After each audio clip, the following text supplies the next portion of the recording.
돈가스는 돼지 돈자에 커틀릿의 일본식 발음인 가스레스를 가스로 줄여 탄생한 단어이다. 따라서 돈가스는 커틀릿이라는 음식에서 유래된 것이라고 유추할 수 있다. 그래서 돈가스라는 음식을 알기 전에 먼저 커틀릿이라는 음식부터 알아야 할 필요가 있다. 커틀릿은 프랑스어로 코틀레트라고 하는데 코틀레트의 코트는 송아지나 양, 돼지 등의 뼈에 붙은 고기, 즉 갈비 부위를 뜻한다. 커틀릿은 송아지나 양의 갈비살을 사용해 밀가루와 달걀 노른자 그리고 빵가루를 입혀 프라이팬에서 버터로 구운 요리이다. 그렇다면 커틀릿이라는 요리가 어떻게 일본에서 돈가스라는 음식으로 변화하게 된 것일까? 커틀릿이 돈가스로 변화하는데 가장 큰 기여를 한 인물은 메이지 천황이다. 메이지 천황에 의해 일본의 음식 문화가 180도 뒤바뀌었을 정도니 말이다. 도대체 메이지 천황이 무슨 일을 저지른 것일까? 일본에 별 관심 없는 사람일지라도 학교 역사 시간에 일본의 메이지 유신이라는 말은 몇 번 들어본 적 있을 것이다. 메이지 유신은 1868년부터 시작된 메이지 시대 때 일본의 정치, 경제, 문화적 환경이 크게 변화한 것을 뜻한다. 메이지 천황은 일본의 경제 발전을 위해 개국 정책을 펼쳐 나라의 문을 열었고 서구의 여러 나라들을 따라잡기 위해 근대화 계획을 세웠다. 하지만 지도자들은 가장 큰 고민거리가 있었는데 큰 서양인들에 비해 일본인의 체구가 많이 작다는 점이었다. 그래서 서구의 나라들을 따라잡기 위해서는 서양인들에 대한 열등감을 없애는 게 가장 중요하다 생각했고 제일 먼저 서양의 음식들을 받아들이기 시작한 것이다. 이 과정에서 메이지 천황은 7세기 후반 때부터 이어져 오던 육식 금지에 대한 칙서를 완전히 무너뜨리면서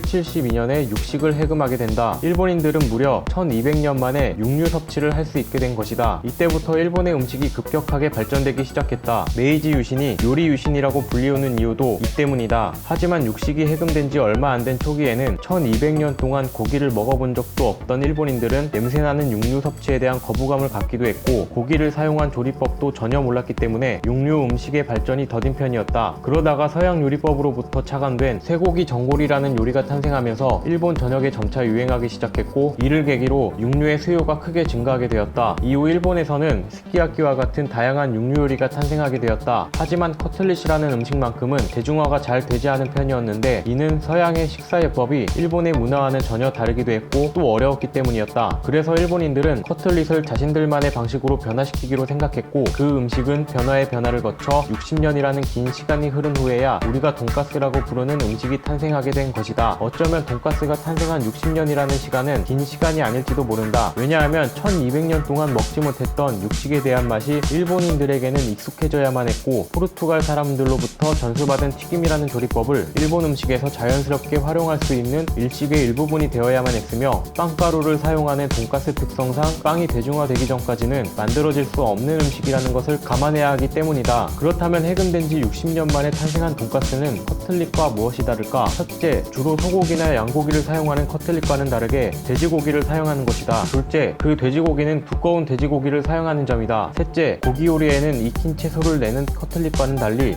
생양배추채를 사용하는 것이다. 넷째, 서양의 식사법인 포크와 나이프를 사용하지 않고 젓가락으로 먹기 위해 썰어져 나온다는 것이다. 다섯째, 유럽식의 고운 빵가루가 아닌 일본식의 입자가 큰 빵가루를 사용하는 것이다. 여섯째, 기름을 두르고 붙이는 것이 아니라 기름 속에 넣고 튀기는 방식이다. 일곱째, 밥과 같이 먹을 수 있는 일식으로 변화시킨 것이다. 여덟째, 간장을 활용한 일본식 우스터 소스를 사용한다는 점이다. 이렇게 일본인들은 60년이라는 시간 동안 커틀릿이라는 서양 음식을 자신들의 입맛에 맞도록 그리고 먹기 편하도록 변화시키고 또 변화시켜 현재는 대표적인 일본 음식 중 하나로 자리매김하게 되었다. 이런 돈가스의 모습은 우리가 어릴 때부터 기념일만 되면 먹을 수 있던 경양식 돈가스와는 다른 모습을 보이고 있다. 지금에서야 비로소 일본식 돈가스가 우리나라에 널리 퍼지면서 흔한 외식 메뉴가 되어버렸지만 아직까지도 우리나라에서 돈가스 하면 경양식 돈가스와 일본식 돈가스로 구분해서 부를 만큼 두 돈가스의 스타일은 확연하게 차이 나기도 한다. 그렇다면 경양식 돈가스와 일본식 돈가스는 왜 이렇게 다른 모습을 하고 있을까? 그 이유는 돈가스는 일제강점기 때 우리나라에 들어온 음식이라고 전문가들은 말하고 있는데 일제강점기 때는 일본에서도 돈가스라는 음식이 과도기에 있던 시기였기 때문이다. 다시 말해서 20세기 초반까지만 하더라도 일본의 돈가스는 완전한 일식이 아닌 서양식을 간소화한 경양식의 돈가스가 아직 남아있던 시기였던 것이다. 그래서 고기의 두께가 얇고 젓가락이 아닌 포크와 나이프를 사용했던 그 시기의 경양식 돈가스가 우리나라에 들어오게 된 것이다. 훗날 일본에서의 돈가스는 완전한 일식으로 변하게 되었고 우리나라에서는 해방 직후에도